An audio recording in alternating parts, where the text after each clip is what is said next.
Hi all, good morning. ಮತ್ತೆ ಎಲ್ಲರೂ ಆರಾಮ? ನೀವೆಲ್ಲರೂ ಚೆನ್ನಾಗಿದ್ದೀರಾ ಅಂತ ಭಾವಿಸ್ತಾ ಇವತ್ತಿನ ಈ ವ್ಲಾಗನ್ನು ಸ್ಟಾರ್ಟ್ ಮಾಡ್ತಾ ಇದ್ದೀನಿ.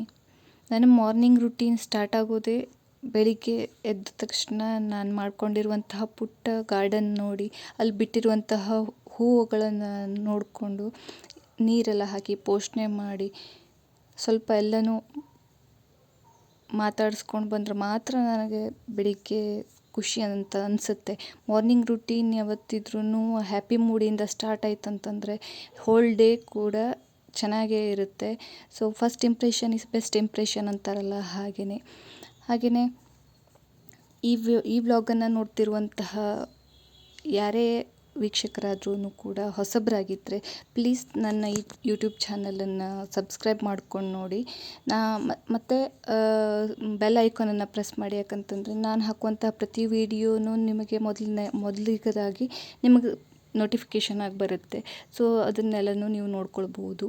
ಹಾಗೆಯೇ ಇವತ್ತಿನ ಮಾರ್ನಿಂಗ್ ಬ್ರೇಕ್ಫಾಸ್ಟ್ ಏನಂತಂದರೆ, ನಾನು ಉಪ್ಪಿಟ್ಟು ಮಾಡಿದ್ದೆ. ಉಪ್ಪಿಟ್ಟಿಗೆ ಸ್ವಲ್ಪ ಖಾರ ಹಾಕ್ಕೊಂಡ್ರೆ ಸಖತ್ತಾಗಿರುತ್ತೆ.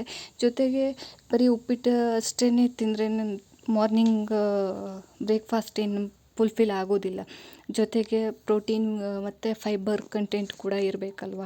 ಸೊ ಅದ್ರ ಜೊತೆಗೆ ಸ್ವಲ್ಪ ಒಂದು 4 ಪೇರಲೆ ಹಣ್ಣನ್ನೇ ಕಟ್ ಮಾಡಿ ಇಟ್ಕೊಂಡಿರೋದು, ಆಮೇಲೆ ಒಂದು ಬಾಳೆಹಣ್ಣು ಮತ್ತು 4 ಇನ್ನೊಂದು ಖರ್ಜೂರ ಇರುತ್ತಲ್ಲ, ಡ್ರೈ ಫ್ರೂಟ್, ಅದನ್ನು 4 ತೊಗೊಂಡಿದ್ದೇನೆ.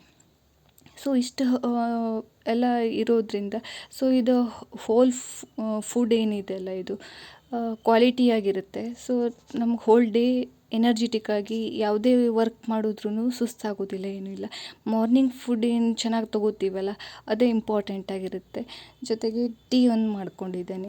ನೆಕ್ಸ್ಟ್ ಬ್ರೇಕ್ಫಾಸ್ಟ್ ಎಲ್ಲ ಮುಗಿಸ್ಕೊಂಡು ಕ್ಲೀನಿಂಗ್ ಮಾಡ್ಲಿಕ್ಕೆ ಸ್ಟಾರ್ಟ್ ಮಾಡಿದೆ. ಎಲ್ಲ ಗುಡಿಸಿ ಒರೆಸ್ಕೊಂಡು ಎಲ್ಲೆಲ್ಲಿ ಡಸ್ಟ್ ಎಲ್ಲ ಆಗಿದೆಯೋ ಅಲ್ಲೆಲ್ಲ ನೀಟಾಗಿ ಸ್ವಲ್ಪ ಡೀಪ್ ಕ್ಲೀನ್ ಮಾಡಿಕೊಂಡೆ.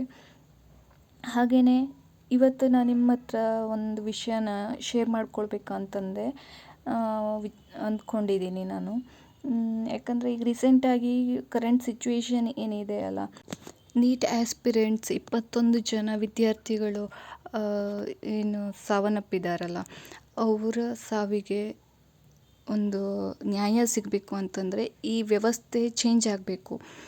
ಜೊತೆಗೆ ಈ ವ್ಯವಸ್ಥೆ ಏನಿದೆ ಅರಾಜಕತೆಯಿಂದ ಕೂಡಿದೆ, ಯಾವುದೇ ಪ್ರಜಾಪ್ರಭುತ್ವವನ್ನು ಸಾರುವಂತಿಲ್ಲ. ಯಾಕಂದರೆ ನಾವು ಎಲೆಕ್ಟ್ ಮಾಡಿರುವಂತಹ, ನಾವೇ ಪ್ರತಿನಿಧಿಸುವಂತಹ ಈ ವ್ಯವಸ್ಥೆ ತುಂಬ ಕೀಳುಮಟ್ಟಕ್ಕೆ ಹೋಗ್ತಾ ಇದೆ ಅಂತೇನೋ ಅಂತ ಅನಿಸುತ್ತೆ ನನಗೆ. ಸೊ ವ್ಯವಸ್ಥೆನ ನಾವೇ ಚೇಂಜ್ ಮಾಡಬೇಕಾದದ್ದು ನಾವು, ಈ ಭಾರತೀಯರಾಗಿ ನಾವೆಲ್ಲರೂ ಕೂಡ ಅದನ್ನು ಮಂದಟ್ಟು ಮಾಡಿಕೊಳ್ಳಲೇಬೇಕಾದಂತಹ ಸ್ಥಿತಿ ಬಂದಿದೆ. ಸೊ ಇದನ್ನು ಇವತ್ತು ಅವ್ರಿಗೆ ಬಂದಿರುವಂಥ ಸ್ಥಿತಿ ನಾಳೆ ನಮ್ಮ ಮಕ್ಕಳಿಗೂ ಬರ್ಬೋದು. ಯಾಕಂತಂದರೆ ಇವತ್ತು ಅವರು, ನಾಳೆ ನಾವು ನಮಗೇನಾಗಲಿಲ್ಲಲ್ಲ ಅಂಥೇಳಿ ನಾವು ಸುಮ್ಮನೆ ಕೂತ್ಕೊಂಡ್ರೆ ಅದು ಮಾನವೀಯತೆ ಅಂತ ಅನಿಸೋದಿಲ್ಲ. ಈಗ ಪ್ರೊಟೆಸ್ಟ್ ಮಾಡ್ತಿರುವಂತೆ ಡೆಲ್ಲಿಯಲ್ಲಿ ಏನು ಜಂತರ್ ಮಂತರ್ನಲ್ಲಿ ಏನು ಪ್ರೊಟೆಸ್ಟ್ ಮಾಡ್ತಿದ್ದಾರಲ್ಲ, ಈ ವ್ಯವಸ್ಥೆಯ ವಿರೋಧ ಮಾಡಿ ವ್ಯವಸ್ಥೆಯನ್ನು ಸರಿಪಡಿಸುವಂತಹ ಹೆಜ್ಜೆಯನ್ನು ಏನು ಪ್ರತಿಯೊಬ್ಬರೂ ಏನು ಪಣ ತೊಟ್ಟಿದ್ದಾರಲ್ಲ, ಅವರಿಗೆಲ್ಲ ಯಶಸ್ಸಾಗಲಿ. ಹಾಗೆಯೇ ಅವರು ಏನು ವ್ಯವಸ್ಥೆಯಲ್ಲಿ ಇಟ್ಟಿರುವಂತಹ ಏನು ವಿಚಾರಗಳಿವೆಯಲ್ಲ, ಅವೆಲ್ಲ ಸರಿಯಾಗಲಿ ಅಂತ ದೇವರಲ್ಲಿ ಆಶಿಸ್ಕೊಳ್ತೇನೆ. ಹಾಗೆಯೇ ಈ 21 ಜನ ಏನು ನೀಟ್ ಆಸ್ಪಿರೆಂಟ್ಸ್ ಏನು ಸಾವನ್ನಪ್ಪಿದಾರಲ್ಲ, ಅವರ ಆತ್ಮಕ್ಕೂ ಶಾಂತಿ ಸಿಗಲಿ ಅಂತ ನಾನು ಭಾವಿಸ್ತೇನೆ.